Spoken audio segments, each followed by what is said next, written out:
So much for Nancy Pelosi's vow that Democrats would never let President Trump build his immoral wall. The Democratic Speaker of the House was adamant that "we're not doing a wall" in January, when she thought that her new House majority would be able to easily stymie the president's efforts to secure the border, but it turns out that she was wrong in just about every way possible. As the Daily Caller reported Thursday, President Trump's experts have directed enough funds since he took office to build more than half of the 722 miles of wall we need to protect the porous border with Mexico. About 111 miles are either currently under construction or have already been built. Much of the funding is tied to the president's recent executive actions to free up more than $6 billion for wall construction, but work was proceeding on the border barrier even before the Democrats capitulated on Pelosi's hardline position by agreeing to appropriate $1.375 billion for wall construction as part of a deal to end the partial government shutdown. In fiscal year 2017, Congress allocated $341 million for 40 miles of border wall, 37 of which are complete or in progress.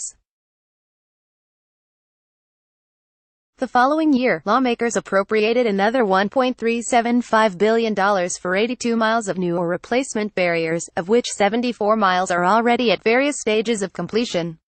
That represented a good start, but President Trump told the nation in no uncertain terms that more funding would be needed in order to address the worsening crisis on our southern border. When the Democrats refused to provide the necessary money for border security, the president found it himself by using his statutory authority to reallocate previously appropriated funds. His emergency action came just in the nick of time, ahead of a staggering surge in illegal immigration. We're now on pace for the worst year on the border in more than a decade, and the 76,000 illegal border crossings in February was the highest number for a single month in over a decade.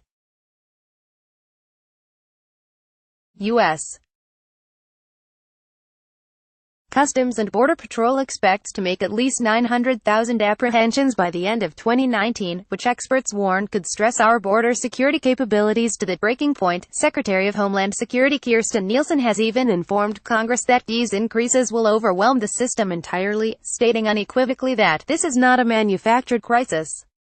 This is truly an emergency. Without immediate action, this crisis is only going to get worse. Thankfully, President Trump reached his own breaking point with Congress weeks ago, and has taken the necessary steps to secure the border using his national emergency powers. The wall is going to be built, and in fact, we've been building the wall at a steady pace ever since Donald Trump took office. No amount of histrionics from Nancy Pelosi can change that. Bernard B. KERIK, at Bernard KERIK, oversaw the New York City Department of Correction from 1995 to 2000 as its first deputy and commissioner. He served as NYPD commissioner from 2000-2001, including during its response to the 9/11 attack. He is the founder of the KERIK Group, which provides clients with homeland security, police and correctional training, criminal justice and prison reform strategies. The views and opinions expressed in this commentary are those of the author and do not reflect the official position of the Daily Caller.